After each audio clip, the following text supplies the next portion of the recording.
De minibus. Et comme chaque matin aux alentours de 8h50, Jean Sibilia, doyen de la faculté de médecine de Strasbourg, est avec nous. Bonjour. Bonjour Cécile, bonjour. Merci d'être avec nous ce matin. On va revenir sur la tribune du JDD avec vous, Jean.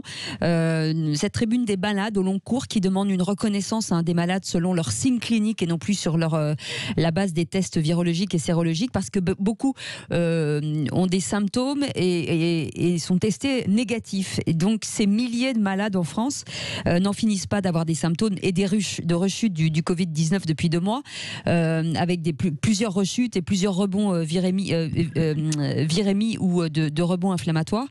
Est-ce que c'est possible aujourd'hui de se dire que finalement ça peut durer et devenir peut-être une maladie chronique ? C'est la question qu'on se pose d'ailleurs.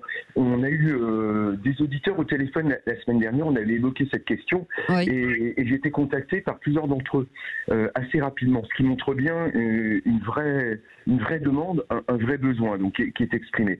Alors effectivement, c'est un besoin qu'il va falloir écouter et analyser. La première étape est de comprendre finalement quelles sont les plaintes et quelle est la situation. Pour l'instant, on le répète souvent, ce virus, on le connaît de mieux en mieux, on connaît ses complications et ses conséquences immédiates.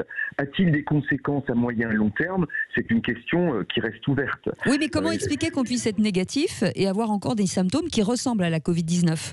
Alors, il y a 2 situations, bien sûr. Il y a la situation où on a effectivement plusieurs patients qui m'ont contacté. Ce sont des patients qui ont toujours été négatifs, quel que soit le test utilisé.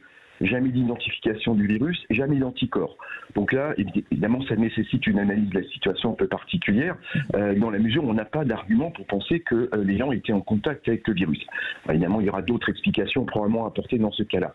L'autre situation qui est celle qu'on a déjà évoquée, c'est une infection certaine de sujets qui ont fait un Covid certain. Le test virologique, l'écouvillon était positif. Le virus disparaît, mais pas les symptômes. Donc là, il va falloir comprendre si le virus n'a pas induit une sorte de réponse inflammatoire chronique. C'est possible. L'histoire des Kawasaki chez l'enfant, beaucoup de ces petits enfants avec des Kawasaki étaient négatifs. Les prélèvements viraux étaient négatifs. Donc on peut imaginer effectivement que le virus fasse démarrer une maladie inflammatoire qui devienne autonome indépendamment du virus. Et la troisième situation qui existe aussi, et je pense que les 3 situations coexistent, c'est qu'il existe des séquelles à type de lésions pulmonaires par exemple, on l'a dit, si le poumon a été très lésé, il peut fibroser, donc il peut empêcher qu'on respire bien, on peut rester dyspnéique, comme on dit, avoir des difficultés à respirer, et surtout, comme après toute infection virale, on peut rester fatigué très longtemps. Ça, c'est un phénomène très connu qui existe depuis toutes les épidémies. On appelait ça la patracrie. La patracrie, après la brucellose, après la tuberculose, après certains virus, on reste fatigué. Après la mononucléose, on connaît bien cette fatigue qu'on peut garder. On peut rester fatigué avec des petits symptômes. La maladie du baiser. Exactement. La mononucléose, c'est la maladie du baiser qu'on transmet par le baiser. Et c'est une infection virale. Et on reste fatigué souvent très très très longtemps. Donc il va falloir écouter ces gens. Moi j'ai proposé qu'on ouvre une consultation chez nous dans le service pour accueillir les gens qui souffrent de ces symptômes, pour essayer de les écouter et surtout de comprendre l'origine de ces symptômes. Je crois que c'est très important de répondre à cette demande. Et rapidement, parce qu'il ne nous reste pas beaucoup de temps, avec Martial qui nous appelle de Carbone. Bonjour, Martial. Bonjour. Merci d'être avec nous, on vous écoute. Alors voilà, alors très brièvement, je suis responsable d'un établissement de perdition, à savoir une cave à bière, et je vois que les mesures barrières, une fois passé un certain temps ensemble, sont assez moyennement respectées. Et la vraie question, et elle sera claire, sommes-nous tous en fait en sursis, et je pense que c'est une réalité quand on voit le comportement des gens. Voilà la question. C'est-à-dire, est-ce qu'on va finalement tous l'attraper, c'est ça ? Votre question ? Oui, c'est ça, c'est exactement ça. Va-t-on tous l'attraper à terme ? Donc, rassurez-vous, Martial. J'espère que non. En fait, l'objectif est que non. L'objectif, ça a été rappelé encore hier par Jean-François Delfraissy, l'objectif est de faire disparaître le virus.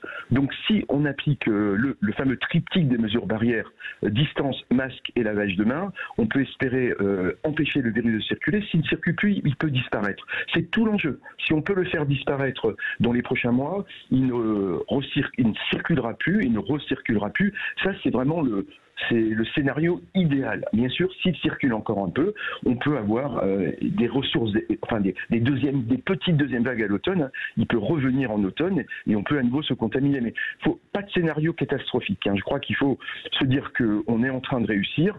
Les Français montrent qu'ils sont capables d'appliquer les mesures barrières. On est en train de casser la diffusion du virus. Il faut surtout continuer, ne pas baisser les bras. Vous avez raison de dire qu'on relâche peut-être un peu la pression.